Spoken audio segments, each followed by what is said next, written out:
Welcome to special analysis. నేను రమ్మ మండవ. ఈరోజు అనాలిసిస్లో భాగంగా మనం తీసుకోబోతున్న టాపిక్ ఏంటంటే, ఈరోజు అనాలిసిస్కి నేను ఒక టైటిల్ పెట్టున్నాను, చంద్రబాబు నాయుడు క్రైసిస్ మేనేజ్మెంట్ ఈ జనరేషన్కు ఒక పాఠ్యాంశం కావాల్సిన సబ్జెక్ట్ అని చెప్పేసి నేను టైటిల్ పెట్టాను. ఆ అంశం గురించే ఈరోజు మనం డిస్కస్ చేయబోతా ఉన్నాం. ఈరోజు ఈ టాపిక్ తీసుకోవడానికి ఒక సందర్భం ఏంటంటే, చంద్రబాబు నాయుడు బర్త్డే కావడమే. ఏప్రిల్ 20వ తేదీన ఆయన తన పుట్టినరోజు చేసుకుంటా ఉన్నారు. ఏప్రిల్ 20వ తేదీకి అంటే ఆల్మోస్ట్ ఆయన 75 years కంప్లీట్ చేసుకుని 76వ సంవత్సరంలోకి ఆయన అడుగు పెడతా ఉన్నారు. ఈ క్రమంలోనే ఆయన లైఫ్లో జరిగిన కొన్ని ఇష్యూలు మనం టచ్ చేయాల్సిన సందర్భం ఇది. ఈ జనరేషన్కి గుర్తు చేయాల్సిన సందర్భం ఇది. ఎందుకంటే ఒక మారుమూల పల్లెటూరులో ఒక మారుమూల వ్యవసాయ కుటుంబంలో పుట్టిన ఒక వ్యక్తి ఈరోజు తనకు తానే ఒక బ్రాండ్ ఇమేజ్గా మారారు. అది అంత ఆషామాషిగా వచ్చిన సక్సెస్ కాదు అది.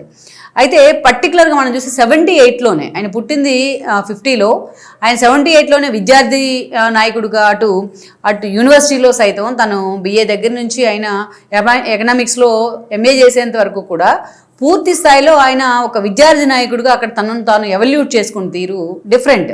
అక్కడే లీడర్షిప్ లక్షణాలు రావడం అనేది ఇంకా సంథింగ్ డిఫరెంట్. ఎందుకంటే తన ఫ్యామిలీ బ్యాక్గ్రౌండ్లో ఎక్కడ కూడా పొలిటికల్ ఇన్ఫ్లుయెన్స్ ఎక్కడా లేదు. అలాంటి ఒక వ్యక్తి విద్యార్థి నాయకుడిగా రావడమే కాదు, ఆ రోజులోనే 78లోనే తాను అటెంప్ట్ చేసిన ఫస్ట్ టైమే ఎమ్మెల్యే కావడం అంటే కాంగ్రెస్ నుంచి అది మామూలు విషయం కాదు. అదే టైంలో మళ్ళీ అంజయ్ క్యాబినెట్లో మంత్రి కావడం, సినిమాటోగ్రఫీ, పశుసంవర్ధక శాఖ చాలా చేశారు మంత్రిగా. అది ఇక అక్కడి నుంచి మనం చూస్తే ఆయన ఎన్టీఆర్ ఇంటికి అల్లుడుగా వెళ్ళున్నారు. ఆ తర్వాత ఎన్నికల్లో ఓడిపోయారు. ఆ తర్వాత మళ్ళీ టీడీపీలోకి కూడా వెళ్ళడం జరిగింది ఎన్టీఆర్ పార్టీ పెట్టిన తర్వాత. అయితే అప్పటి నుంచి చూస్తే ఒక సుదీర్ఘ రాజకీయ జీవిత చరిత్ర, ఒక సుదీర్ఘ నేపథ్యం. ఎన్నో సంవత్సరాలు ముఖ్యమంత్రిగా పనిచేసిన అనుభవం ఉంది, ఇంకెన్నో సంవత్సరాలు ప్రతిపక్ష నేతగా పనిచేసిన అనుభవం ఉంది. ఒక చెన్నారెడ్డి దగ్గర మొదలుకొని, ఒక అంజయ్ దగ్గర మొదలుకొని, ఎన్టీఆర్ దగ్గర నుంచి ఈరోజు జగన్మోహన్ రెడ్డి దాకా ఎంతోమంది ముఖ్యమంత్రులతోనే ఆయన పనిచేయడం జరిగింది.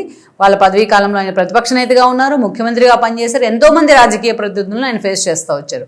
జగన్మోహన్ రెడ్డి సంథింగ్ డిఫరెంట్, అది మనం చాలాసార్లు చెప్పుకుందాం. అలా ఎంతో సుదీర్ఘ రాజకీయ చరిత్రలో ఎన్నో ఎక్స్పీరియన్సెస్. అయితే ఇవాళ చూస్తే నేను ఎప్పుడూ ఒక మాట చెప్తూ ఉంటాను, చంద్రబాబు నాయుడు అంటే ఎప్పుడూ కూడా మనం వైఎస్ రాజశేఖర రెడ్డిలా ఆయనకు ఆకర్షణ శక్తి లేదు.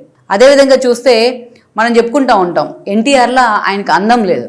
అదేవిధంగా రేవంత్ రెడ్డిలా మాటకారి కాదు, కేసీఆర్లా మోసకారి కాదు, జగన్మోహన్ రెడ్డిలా అబద్ధాలు కోరు అసలే కాదు. సో అయినా సరే ఈరోజు చంద్రబాబు నాయుడు అంటే ఒక బ్రాండ్. కేవలం తన బ్రాండ్తోనే, కేవలం చంద్రబాబు నాయుడు అనే బ్రాండే ఈరోజు విశ్వవ్యాప్తమైంది. మరి అతి సామాన్య కుటుంబం నుంచి వచ్చిన చంద్రబాబు నాయుడు తనకు తానే సెల్ఫ్ సస్టైన్కి రావడం వేరు, ఒక బ్రాండ్గా తన పేరును తీర్చిదిద్దుకోవడం వేరు. సో ఇదే ఏ ఒక్క రాత్రిలోనూ ఇది రాలేదు. చాలా మంది ప్రత్యర్థులు చంద్రబాబు నాయుడిని చాలా విషయాల్లో పొగుడుతూ ఉంటారు. బయటికి రాజకీయంగా విభేదించాలి కాబట్టి ఆయన తిడుతూ ఉంటారు. చంద్రబాబు నాయుడు తన మామకు వెన్నుపోటు పొడిచాడను లేకపోతే ఇంకొక అంశంలోనే చంద్రబాబు నాయుడు చాలాసార్లు టార్గెట్ చేస్తూ ఉంటారు. కానీ వీటన్నిటి వెనుక ఒక కోణం ఉంటుంది, చాలా మందికి తెలియంది. ఎక్కువ మంది ఏం చెప్తారంటే ఆయన నీటిలో ఉన్న ముసలి అంటారు రాజకీయాల్లో. ఎక్కువగా ఆయన ప్రతిపక్షంలో ఉంటే నీటిలో ఉన్న ముసలి అంటే ముసలి నీటిలో ఉన్నప్పుడు దాని స్థాన బలం అది. ఎందుకంటే ఎవరికి దొరకదు చక్కెర అంటారు కదా, అట్లా అనమాట, ఎవరికి దొరకదు. అదే ఒడ్డుకొస్తే దాని బలం తగ్గిపోతూ ఉంటుంది. అలా చంద్రబాబు నాయుడు అంత స్మార్ట్ గా ఉంటారు ప్రతిపక్షంలో ఉన్నప్పుడు అంటారు. ఎవరైనా సరే అధికారంలో ఉన్నప్పుడు అంత స్మార్ట్ గా ఉంటారు. అంటే చూడండి, ప్రతిపక్షంలో ఉన్నప్పుడు కూడా తన పార్టీ మీద తన పట్టు కోల్పోకుండా, తన పార్టీ ఎక్కడ ధైర్యం కోల్పోకుండా ఆ స్థాయిలో ఆయన కాపాడుకుంటూ వస్తారు. ఎక్కువగా ప్రత్యర్థులు ఆయన్ని అలా అంటారు, తిడుతూనే ఆయన పొగుడుకుంటూ ఉంటారు. ఆయన ప్రత్యర్థులు ఎప్పుడు కూడా ఆయన విమర్శలు చేస్తూనే ఆయన పేరును లైవ్లో ఉంచుతారు.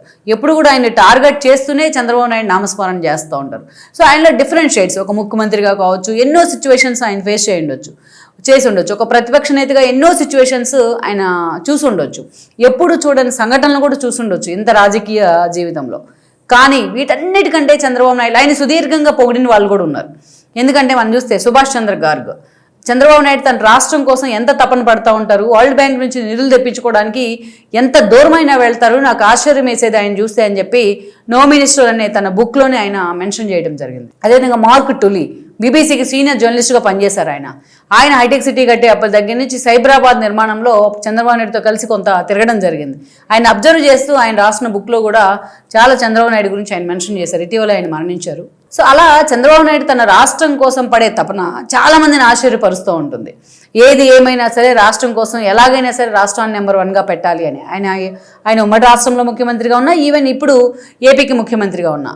ఇక దానికంటే ముందేంటి, ఇక ఐటీ సృష్టికర్తను, ఐటీలో ఆయన విప్లవాలు తీసుకొచ్చారనేది మనం ప్రత్యేకంగా చెప్పాల్సిన అవసరం లేదు.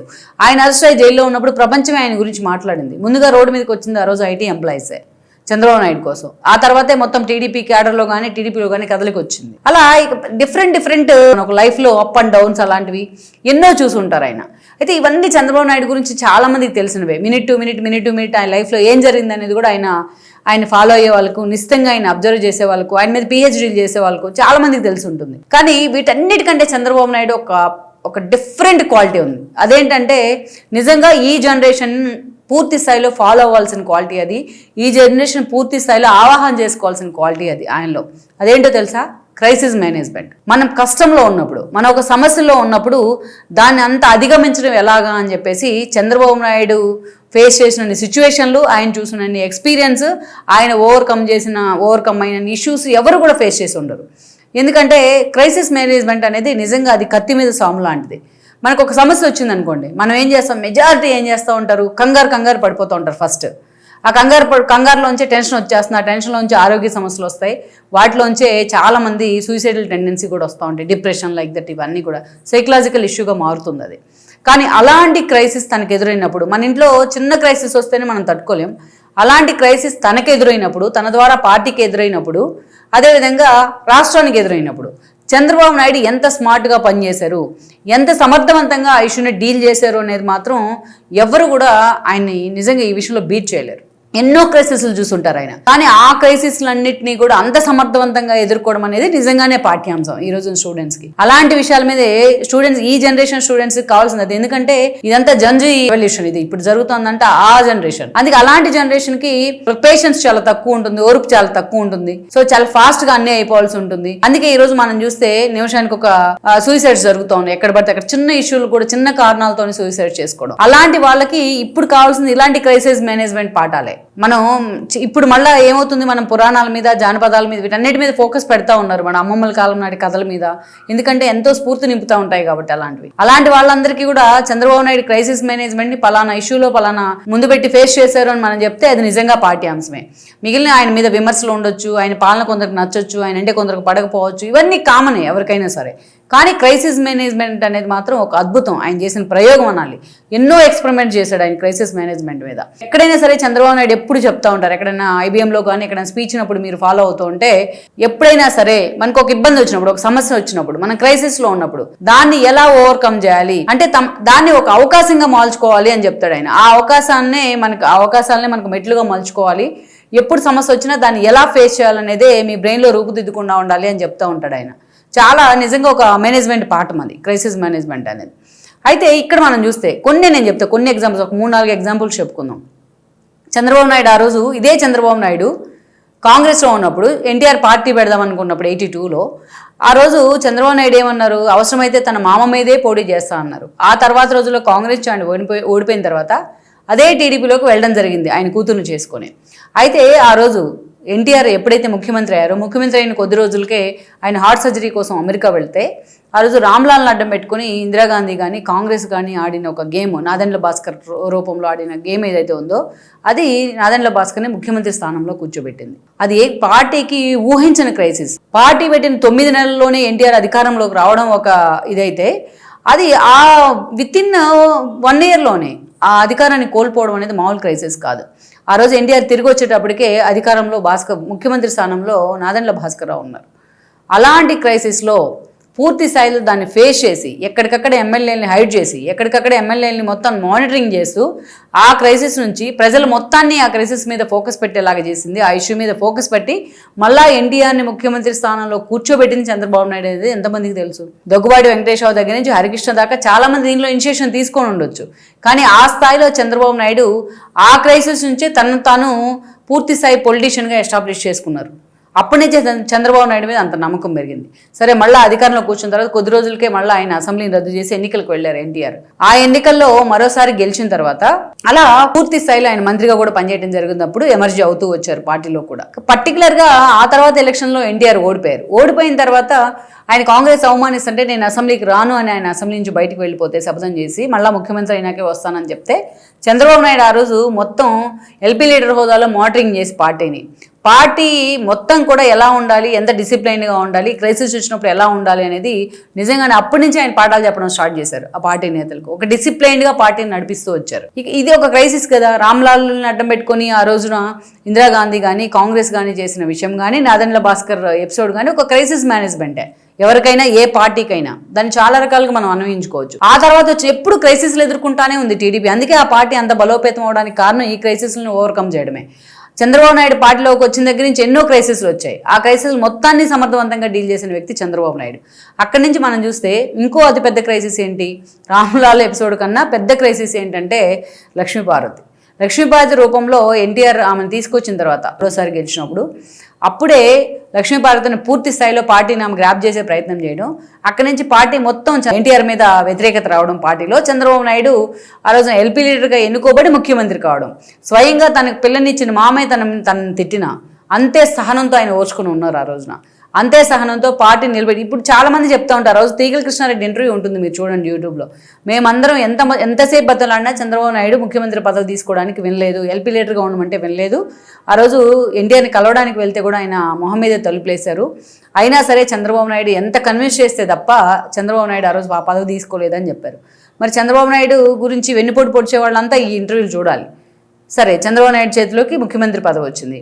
ముఖ్యమంత్రిగా తానేంటని ప్రూవ్ చేసుకుంటేనే కదా 99 ఎలక్షన్స్లో మరోసారి ఆయన సీఎం అయింది. మరి అది వెన్నుపోటు ఎలా అవుతుంది? మొత్తం జనాలంతా కూడా అది వెన్నుపోటు అని భావిస్తే 99లో చంద్రబాబు నాయుడు ఓడించాలి కదా, మరి ఎందుకు ఓడించలేదు? అది కదా పార్టీ నిజంగా కష్టకాలంలో ఉన్న సందర్భంలో ఆ పార్టీని చేతుల్లోకి తీసుకుని అంత వ్యతిరేకత మధ్య పూర్తి స్థాయిలో ఆ పార్టీని తన చేతుల మీదుగా మళ్ళొకసారి రీవ్యాంప్ చేయడం అనేది మామూలు విషయం కాదు. అదొక క్రైసిస్ మేనేజ్మెంట్. చంద్రబాబు నాయుడు సమర్థవంతంగా డీల్ చేసిన సందర్భం. అలాంటివి కోకొల్లలు కదా. 2004 కంటే ముందు 2003లో అలిపిరికి వెళ్తూ ఉంటే, ఆయన తిరుమల వెళ్తూ ఉంటే అలిపిరిలో ఆయన మీద క్లైమోర్ మైన్లతో దాడి చేశారు నక్సలైట్లు. ఆ రోజు చంద్రబాబు నాయుడు చనిపోయాడు అనుకున్నారు అందరూ కూడా. ఒక హాఫ్ అన్ అవర్ తర్వాత అప్పటికి హోమ్ మినిస్టర్గా ఉన్న దేవేంద్ర గౌడ్ ఏదైతే చంద్రబాబు నాయుడు ఇక లేరేమో సారీ టు సే అనుకొని ఆయన హోమ్ మినిస్టర్ మీటింగ్ కాల్ఫర్ చేశాడు ఆయన మంత్రులతో. అప్పుడు చంద్రబాబు నాయుడు పాపం ఆ రోజు బొజ్జల గోపాలకృష్ణారెడ్డి వీళ్ళందరికీ కూడా గాయాలయ్యాయి. ఆ రోజు చంద్రబాబు నాయుడు ఒక హాఫ్ అన్ అవర్ తర్వాత పూర్తిగా రక్తమోడుతున్న గాయాలతో సెక్యూరిటీ సాయంతో బయటికి రావడం జరిగింది. అదొక మహా క్రైసిస్ నిజంగా. అప్పటి నుంచి ఆయన ఒక స్ట్రాంగ్ డివోటీగా మారిపోయారు. ఎవరికంటే తిరుమల శ్రీవారికి. అది నిజంగా క్రైసిసే. ఆ క్రైసిస్ నుంచి ఆయన ఆ రోజు ఏం చేశారు, తన మీద సింపతి ఉంటుందేమో అనుకున్నారేమో ఆ ఇష్యూ వల్ల అసెంబ్లీని రద్దు చేసి ఎన్నికలకు వెళ్ళారు. ఎన్నికలు వెళ్తే ఆ ఎన్నికల్లో ఓడిపోయి కాంగ్రెస్ అధికారంలోకి వచ్చింది. కానీ తన జీవితంలో చేసిన పెద్ద బ్లండర్ ఏమన్నా ఉంది అంటే 2004లో నేను అధికారాన్ని ముందుగానే అసెంబ్లీని రద్దు చేసి ముందస్తుకు వెళ్ళడం అనేది ఇప్పటికీ ఒప్పుకుంటారు ఆయన. మొన్న అన్స్టాబుల్ షోలో బాలకృష్ణ ముందు కూడా ఒప్పుకున్నారు. ఏ పొలిటీషియన్ కూడా తాను చేసిన తప్పులను ఎక్కడ కూడా అంగీకరించరు, కన్ఫెస్ గారు. కానీ చంద్రబాబు నాయుడు తాను చేసిన తప్పును కూడా అంగీకరించారు. నిజంగా క్రైసిస్ ఆ రోజు పార్టీకి. 2004లో పార్టీ ఓడిపోయింది. 2009కి వచ్చేటప్పటికి మహాకూటమిని ఏర్పాటు చేయగలిగారు లెఫ్ట్ పార్టీలతోని, బీఆర్ఎస్ తోని పొత్తులు పెట్టుకొని. ఆ రోజు ప్రజారాజ్యం లాంటి ఒక పార్టీ, లోక్సత్తా లాంటి ఒక పార్టీ, ఈ గందరగోళం ఇన్నిటి మధ్య మరోసారి పార్టీ అధికారాన్ని కోల్పోయింది. అది నిజంగా ఆ 10 ఏళ్ల పాటు పార్టీని అధికారాన్ని కోల్పోయిన తర్వాత కొద్ది రోజులకే వైఎస్ రాజశేఖర రెడ్డి చనిపోయారు. చనిపోయిన తర్వాత వచ్చిన పరిణామాలు అయితే నిజంగా సవాళ్లే చంద్రబాబు నాయుడుకి. పార్టీని 10 ఏళ్ల పాటు అధికారంలో లేకపోయినా సరే ఆ స్థాయిలో కాపాడుకుంటూ రావడం అంటే నిజంగానే అది మామూలు విషయం కాదు. ఈ రోజు జగన్మోహన్ రెడ్డి 11 సీట్లకు పరిమితం అయితే అల్లాడిపోతా ఉన్నారు. సగం మంది వెళ్ళిపోయారు పార్టీలోంచి. ఎమ్మెల్యేలు ఎప్పుడు వెళ్తారో ఎప్పుడు ఉంటారో తెలియని పరిస్థితి ఉంది. ఇంతమంది రాజ్యసభ సభ్యులు వెళ్ళిపోయినారు. సో అలాంటి సిచ్యువేషన్ లో చంద్రబాబు నాయుడు 10 ఏళ్లు పార్టీని కాపాడుకుంటూ వచ్చారు. ఇంకోవైపు తెలంగాణ మూమెంట్. టీడీపీ పుట్టిందే తెలంగాణ వేదిక మీద, టీడీపీ పెరిగిందే తెలంగాణ వేదిక మీద నుంచి. అలాంటిది తెలంగాణ వేదిక మీద నుంచి టీడీపీని లేకుండా చేసే ప్రయత్నం జరిగింది. చంద్రబాబు నాయుడిని ఒక తెలంగాణ బూచిగా చూపిస్తూ, ఆయన గట్టిగా తుమ్మినా కూడా తెలంగాణకు వ్యతిరేకంగా వస్తుందని తుమ్మారని చెప్పేసి ఆయన మీద విష ప్రచారం చేసి టీడీపీని లేకుండా చేసే ప్రయత్నం జరిగింది కేసీఆర్ వైపు నుంచి. తెలంగాణ వాదులు కూడా ఆయన భ్రమంలోనే ఉన్నారు ఆ రోజున. సో అలాంటి సందర్భం నిజంగానే ఒక క్రైసిస్, అది భయంకరమైన క్రైసిస్ టీడీపీకి. నాకు 2 ప్రాంతాలు సమానం, 2 ప్రాంతాలకి న్యాయం చేయండి అంటే 2 కళ్ళ సిద్ధాంతంగా ప్రచారం చేశారు. ఆ క్రైసిస్ను కూడా తట్టుకొని రాష్ట్ర విభజన తట్టుకొని టీడీపీ నిలబడింది. రాష్ట్ర విభజన తర్వాత కూడా చంద్రబాబు నాయుడు లాంటి అనుభవం ఉన్న నేత కావాలని ఏపీ ఆయన సీఎంగా ఎన్నుకుంది. తెలంగాణలో ఈవెన్ 15 సీట్లు సాధిస్తే అప్పటి నుంచి కేసీఆర్కి టార్గెట్గా మారారు చంద్రబాబు నాయుడు. తన దగ్గర పూర్తి స్థాయిలో శిక్షణ తీసుకొని ఒక పొలిటీషియన్గా మారిన ఒక నేత, తన కింద పనిచేసే నేత సొంత పార్టీ పెట్టుకొని టార్గెట్ టీడీపీ అన్న విధంగా పనిచేశారు కేసీఆర్. విభజన గాయాల్లోంచే టీడీపీ కోలుకోలేకపోతా ఉంటే లేచింది మొదలు ఓటుకు నోటు దగ్గర నుంచి రిటర్న్ గిఫ్ట్ పేరుతో 18 ఎలక్షన్స్లో ఓడిపోయిన దగ్గర నుంచి, టీడీపీ ఓడిపోయిన దగ్గర నుంచి అదే స్థాయిలో కేసీఆర్ టార్గెట్ చేసేవాళ్ళు. బీజేపీ ఆ రోజు స్వయంగా మోడీనే పొత్తుల కోసం చేతులు చేశారు టీడీపీతో, బాలకృష్ణతో భేటీ అయ్యి 2014 ఎన్నికల సమయంలో. అలాంటి మోడీ ప్రత్యేక హోదా కావాలి అంటే కాదు ప్యాకేజీ అన్నారు, దానికి చట్టబద్ధత కావాలి అంటే చంద్రబాబు నాయుడుతో డిఫర్ అయ్యారు. చంద్రబాబు నాయుడు కూడా ఆ రోజు రాష్ట్ర ప్రయోజనాలే నాకు ముఖ్యం అనుకున్నారు, ఆయన కూడా డిఫర్ కావడం జరిగింది. అది నిజంగా ఆయన రాజకీయ జీవితంలో ఎప్పుడూ చూడని లంచులను చూపించింది. అటు మోడీ ఇటు కేసీఆర్ వీళ్ళంతా తలా ఒక చెయ్యేసి జగన్మోహన్ రెడ్డి 151 సీట్లు తీసుకొస్తే టీడీపీ తన జీవితంలో ఎప్పుడు లేని విధంగా 23 సీట్లకు పరిమితమైంది. జగన్మోహన్ రెడ్డి చేసిన అరాచకాలు 5 ఏళ్ళు ఒక ఎత్తు అయితే, చంద్రబాబు నాయుడు టార్గెట్గా ఆయన చేసిన అరాచకాలన్నీ ఒక ఎత్తు. చంద్రబాబు నాయుడు వృద్ధాప్యం వచ్చేసింది, ముసలోడు అయిపోయినాడు, ఇంకా ఆయన ఏమి లేలేడు, ఆయన పని అయిపోయింది అని జగన్మోహన్ రెడ్డి ప్రచారం చేస్తూ వచ్చారు 19 ఎన్నికలకు ముందు నుంచి. 19 ఎన్నికలకు ముందు వాళ్ళ బాబాయిని చంపేసి చంద్రబాబు నాయుడు చేతిలో కత్తి పెట్టారు నారాసు రక్త చరిత్ర పేరుతో. ఒక ఫోటోలోనైనా చంద్రబాబు నాయుడు చేతిలో కనీసం మనం చాక్ అయినా చూసామా? అలాంటి నేత చేతిలో కత్తి పెట్టారు జగన్మోహన్ రెడ్డి. సో అలాంటి సందర్భంలో ఇక ఆ 5 ఏళ్ల పాటు మొత్తం జగన్మోహన్ రెడ్డి చంద్రబాబు నాయుడు చూపించిన అరాచకాలన్నీ మామూలు విషయాలు కాదు. చంద్రబాబు నాయుడు జీవితంలో విజయమ్మ కేసులు వేసినా, వైఎస్ కేసులు వేసినా, ఎంక్వైరీల మీద ఎంక్వైరీలు నడిచినా ఒక్క చిన్న కేసు కూడా ప్రూవ్ చేయలేకపోయినారు ఆయన మీద. అలాంటి చంద్రబాబు నాయుడిని 52 రోజుల పాటు జైల్లో పెట్టారు జగన్మోహన్ రెడ్డి. అది క్రైసిస్, మామూలు క్రైసిస్ కాదు. టీడీపీ నిజంగా కష్టకాలంలో ఉన్న సందర్భంలోంచి జగన్మోహన్ రెడ్డి తీసుకున్న ఆ నిర్ణయం ఆ రోజు రాష్ట్ర చరిత్రని మలుపు తిప్పింది. అయినా సరే 52 రోజుల పాటు జైల్లో ఉన్నారు. బెయిల్ అన్నా కూడా ఒప్పుకునేవాళ్ళు కాదు ఆయన. నాకు క్వాష్ కావాల్సిందే నా కేసు అని చెప్పి కూర్చున్న పరిస్థితి ఉంది 52 రోజుల పాటు జైల్లో ఆ ఏజ్లో. అప్పటిదాకా చంద్రబాబు నాయుడు మాట్లాడింది మొత్తం ప్రపంచం మాట్లాడింది ఆ రోజు. ఆయన ఏం చేశారు ఉమ్మడి ఆంధ్రప్రదేశ్కొని. సో అలా చంద్రబాబు నాయుడు ఇవన్నీ క్రైసిస్ మేనేజ్మెంట్లే కదా.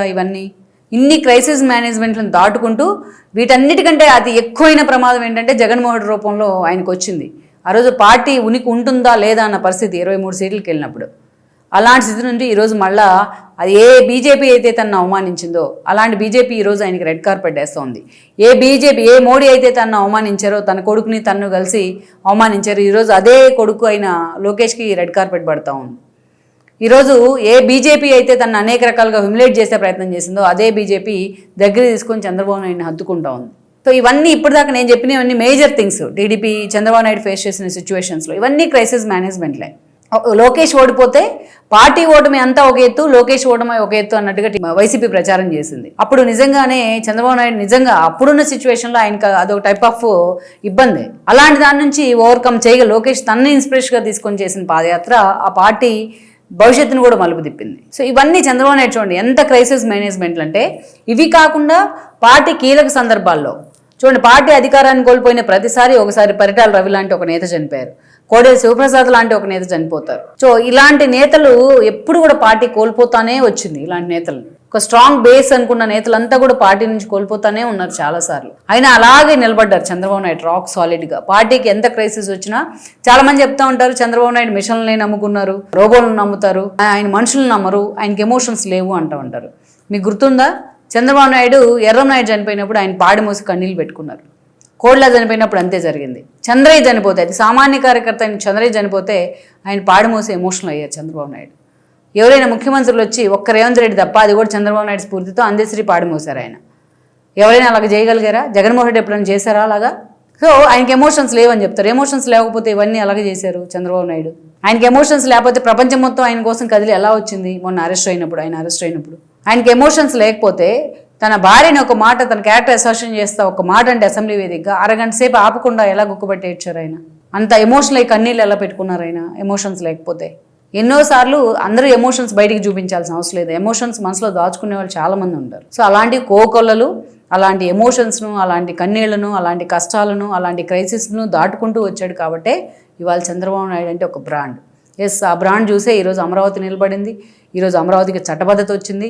అమరావతిని పునర్నిర్మాణంలో మోడీ భాగస్వామి అయ్యారు. 33,000 ఎకరాలు ఒక్క లాఠీ విరగకుండా, ఒక రక్తం బొట్టు చిందకుండా ఈరోజు రైతులు వచ్చి రాజధాని కోసం ఇవ్వడం జరిగింది. ఆ బ్రాండ్ చూసే. అగైన్ నేను స్టార్టింగ్లో చెప్పినట్టు ఈరోజు చంద్రబాబు నాయుడు అంటే పూర్తి స్థాయిలో ఇంకొకసారి గుర్తు చేసుకోవాలి ఈ జనరేషన్. చంద్రబాబు నాయుడు అంటే ఈరోజు ఒక బ్రాండ్. ఏదైతే ఎన్టీఆర్లో ఆయనకు అందం లేకపోయి ఉండొచ్చు, వైఎస్ రాజశేఖర రెడ్డిలో ఆకర్ష శక్తి లేకపోయి ఉండొచ్చు, కేసీఆర్లో మోసకారి కాకపోయి ఉండొచ్చు, రేవంత్ రెడ్డిలో మాటకారి కాకపోయి ఉండొచ్చు, బట్ జగన్మోహన్ రెడ్డిలో అరాచక విధానాలు కాకపోయి ఉండొచ్చు. కానీ ఈరోజు చంద్రబాబు నాయుడు అంటేనే ఒక బ్రాండ్. చంద్రబాబు నాయుడు అంటేనే ఈ రోజున ఒక క్రైసిస్ మేనేజ్మెంట్ గురు. అందుకే ఈ జనరేషను ఇవన్నీ కూడా గుర్తుపెట్టుకోవాల్సిన సందర్భం. ఆయన జీవితంలో ఆయన ఫేస్ చేసిన క్రైసిస్, వాటిని ఓవర్కమ్ చేసిన విధానం పాఠ్యాంశం చేయాల్సిన సందర్భం ఇది. Please share, like and subscribe. R24 Telugu YouTube channel.